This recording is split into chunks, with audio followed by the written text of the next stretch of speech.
હાલો મિત્રો, આપણે આવી ગયા છે તુંગનાથનો ટ્રેક કરવા. આ જો તમે ગેટ છે, અહીંથી ટ્રેક ચાલુ થાય છે. અહીંથી આપણે ટ્રેક ચાલુ કરીશું. જો 4 કિલોમીટરનો છે.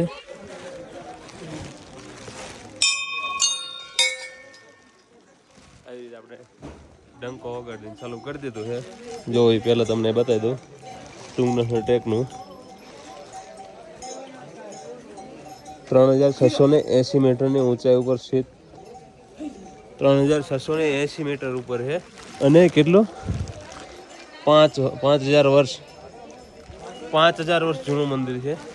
આપણને ખબર નથી પણ અહીં જોયું આપણે 5000 વર્ષ જૂનું છે અને બહુ ઊંચાઈ ઉપર છે. જો અહીંથી આપણે ચાલુ કરીશું. આખો ટ્રેક અહીંથી ચાલુ થશે. મિત્રો, આપણે તુંગનાથના ટ્રેક ઉપર જઈ રહ્યા છીએ. જુઓ તમે, મોઢા પર છે ઓળી ગયો છે અને ઉપરથી વરસાદ આવતો હતો. જો બધાએ મોસલા પહેર્યા છે. મોસલા જ કહેવાય આપણે દેશી ભાષા. અહીંયા ઉત્તરાખંડની ભાષામાં પોન્ચો કે પોન્ચો, બધા કોઈ કે રેનકોટ કે, બધા આવી રીતે અલગ અલગ કહેતા હોય. પણ બધા જો વરસાદથી સેફટીમાં, પણ અંદરથી પરસેવાના પલ્લી જાય. આપણને લાગે કે વરસાદથી બચી જાય પણ પરસેવા જ પલ્લી જાય. જો આખો ટ્રેક જો વાતાવરણ જો આખું વાતાવરણ ધુમ્મસવાળું છે. થકાન થોડી વધારે લાગે છે પણ ફ્લાવર વેલી અને ઓલી હેમકુંડ જેવો તો નથી થાક લાગતો. જો મિત્રો, ઝિગઝેગ લાઈનમાં ઉપર આમ જવાનું છે. આપણને એટલો બધો વાંધો નથી આવડતો. કાલે આપણે ઉપર ચડ્યા ને એટલે મિત્રો જો અમે પહોંચી ગયા છીએ. તો લાઈન ઘણી લાંબી છે. જોવી ક્યારે અમે પહોંચ્યું, ક્યારે આપણો વારો આવે. નીચેથી તો હાલી લઈ આવ્યા છીએ.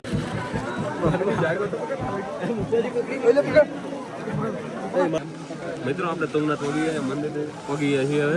હવે જલ ચડાવીએ અને દર્શન કરી લઈએ. મિત્રો, આ છે તુંગનાથ મહાદેવનું મંદિર, જે સૌથી વધુ ઊંચાઈ ઉપર આવેલું મહાદેવનું મંદિર છે. અને આની ઊંચાઈ લગભગ 14000 ફૂટ જેટલી હશે. અને આપણે જો વરસાદ ફૂલ હતો અને જો બધા દર્શન થઈ ગયા છે આપણા. અને આપણે ઊભા છીએ અત્યારે સંજયભાઈ વાટે, નીતિનભાઈ ઊભા છે. ટાઈટના ઠરી ગયા છે. એક તો ઠંડી એટલી લાગે છે અને ઉપરથી વરસાદ, એમાં પાછા હાલ્યો ને એટલે ગરમી વધે, એટલે થોડુંક વધારે કેવર આવે છે. જો તુંગનાથ મહાદેવનું મંદિર. આજે બહુ ટ્રાફિક છે. અમારે દર્શન કરવામાં અડધી કલાક લગભગ વારો આવ્યો.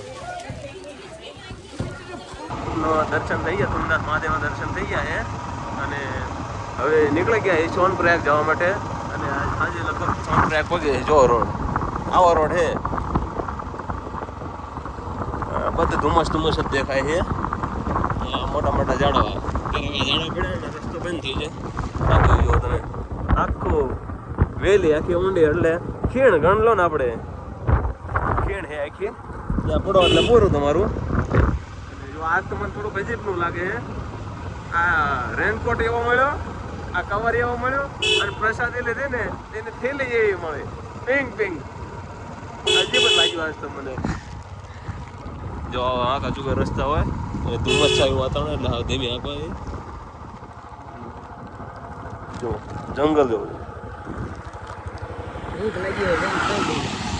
ભૂખ તો લાગી ગઈ છે. હવે આપણે એક જ ખાઈ લઈએ. ઘીરે જઈને નહીં, ઘીરે જઈને બોલી ગયું મારે. એટલે આ ઘરનું તો હવે બહુ યાદ આવે છે કે હવે દાળ બાટી ક્યારે બને ધીમે ખાવી.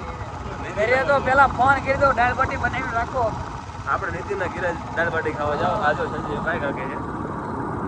આવી રીતે સિંગલ પટ્ટી જ છે, મોટો કોઈ રોડ નથી, એટલે હળવળ હાલ્યા જઈએ. ખોટી ઉતાવળ નથી કરવાની આપણે.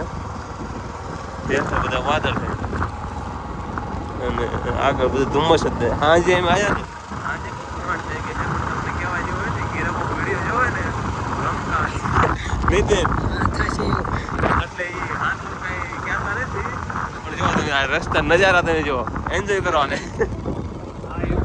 હા બીજી પ્રોબ્લેમ આવી ને એ તો કહેવા જેવું નથી પણ જો આ વૃક્ષો જો વૃક્ષો બહુ સારા છે ઝરણા બહુ સારા છે સારું હાલો મિત્રો આપણે હવે સોનપ્રયાગ જઈને આરામ કરીશું અને કાલનું પ્લાનિંગ છે કેદારનાથ જવાનું તો કાલ કેદારનાથ નીકળશું સાંજે પહોંચશું અને દર્શન કરાવશું તમને જુઓ મિત્રો રસ્તા જોવો એના